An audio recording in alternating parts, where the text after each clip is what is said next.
3 years ago, I cut $30,000 in spending. A meal prepped, canceled subscriptions, drove the same car for 8 years. And somehow, I got broker. Not a little broker. Like watching my savings account flatline while everyone else seemed to be building wealth broker. And I couldn't figure it out. I was doing everything right, you know? I had the budget, I had the discipline, I had the spreadsheet with the color-coded categories. But my net worth? Stuck. Completely stuck. I'm Rick, Mick's dad, and I learned the hard way that cutting spending is only half the board. You can slice your expenses down to nothing, but if you don't fix the other side, the income structure, the velocity of your money, the hidden leaks nobody talks about, you're just playing defense in a game that requires offense. And honestly, that's the hole in the cheese most people never patch. They think frugality equals wealth. It doesn't. It equals survival, and survival doesn't compound. Here's what I didn't understand back then.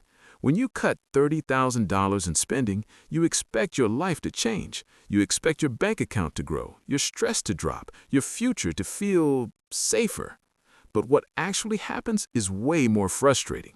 You feel like you're working harder than ever, saying no to everything and watching other people who spend more than you, somehow get ahead. And that gap? That's not about discipline, that's about structure. Let me break down where that $30,000 went. $10,000 was the car payment. Traded in the lease, bought a 10-year-old sedan cash, killed that monthly bleed. Another $5,000 was subscriptions and services I didn't even use. Gym membership I visited twice, streaming platforms I forgot I had, software auto-renewing every year. $3,000 was eating out and coffee runs. Meal prepped every Sunday, brought lunch to work, made coffee at home. Another $7,000 was lifestyle stuff. Clothes, gadgets, impulse buys at Target, weekend trips that felt small but added up fast. The last $5,000 was random. Gifts, repairs, stuff I justified as necessary, but really wasn't. So I cut all of it. And for the first 6 months, it felt amazing. My savings account actually grew. I hit milestones I'd never hit before. I thought I'd figured it out. But then, nothing. The account just sat there. Inflation started eating into it. My income stayed flat. My expenses crept back up in tiny ways I didn't notice. Gas prices, groceries, insurance premiums. And I realized I hadn't solved the problem. I just moved the pieces around on the same losing board. Here's the chess lesson nobody tells you. Cutting spending is the opening. It's necessary. You have to control the board, eliminate wasteful moves, stop giving away material for nothing. But if your entire strategy is defense, you never develop your pieces, you never attack, you never create threats. And in money, that means you never build leverage, you never increase earning capacity, you never position yourself to capture real gains. You just hold the line. And holding the line doesn't win, it stalls. The middle game is where most people lose without realizing it. You've cut your spending, you've got a little cushion, and now you think the hard part is over. But the middle game is about velocity. How fast is your money moving? How many times does it work for you before it leaves your account? If you're just saving cash in a checking account or a low-yield savings account, your money is sitting still. It's not defending you. It's not attacking inflation. It's not compounding. It's just there. And that's a hole in your cheese you can't afford. I'll give you the exact moment I figured this out. Year 2 of my $30,000 cut.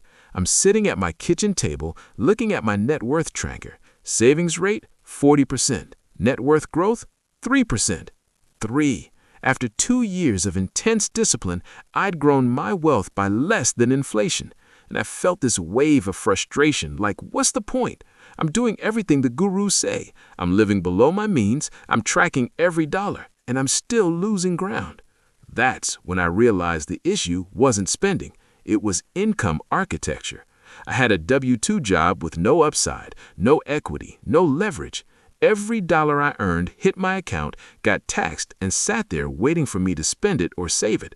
There was no multiplication, no velocity, no system that turned $1 into more than $1. I'd built a really efficient budget, but I hadn't built a wealth engine. And you can't budget your way to wealth. You can only build your way there. So here's what I did. I stopped obsessing over cutting more. I'd already cut everything that mattered. Instead, I focused on 3 moves that actually changed the game. First move, I acquired a skill that paid more than my day rate. For me, that was learning basic financial analysis and freelance consulting. Took 6 months of night and weekend learning, but it opened up side income that wasn't capped by my employer's pay scale. That's offense. That's developing a piece that can attack multiple squares. Second move, I redirected cash flow into assets that generate income or appreciate. Not just savings, not just retirement accounts I can't touch for 30 years. Real assets. For me, that started small. Fractional real estate platforms, dividend-paying index funds, even a small taxable brokerage account I could actually use if I needed it. The goal wasn't to get rich overnight. The goal was to stop letting my money sit idle.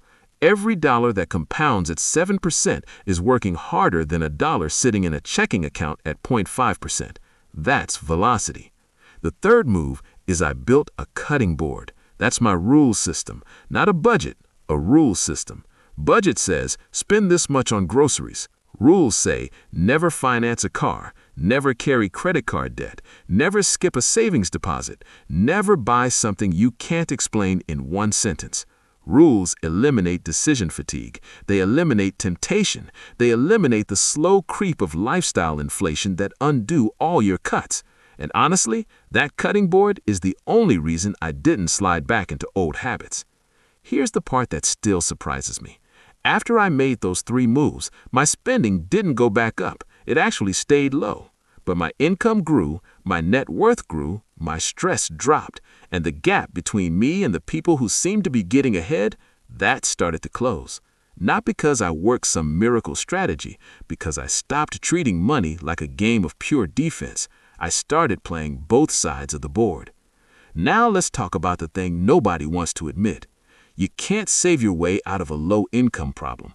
If you're making $40,000 a year and living in a high-cost area, cutting $10,000 in spending is impressive. It's disciplined, it's hard, but it doesn't change your trajectory. You're still capped by your income ceiling. And the people who build real wealth, they don't just cut, they climb. They increase their earning capacity. They build skills. They take calculated risks. They invest in themselves and in assets. They treat income like a lever, not a fixed number.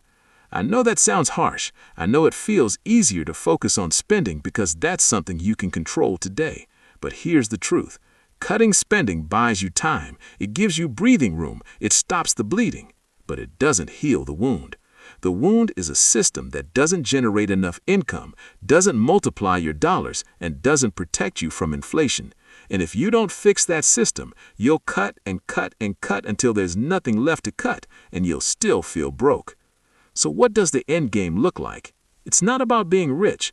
It's about being stable enough that money stops being the loudest thing in your life.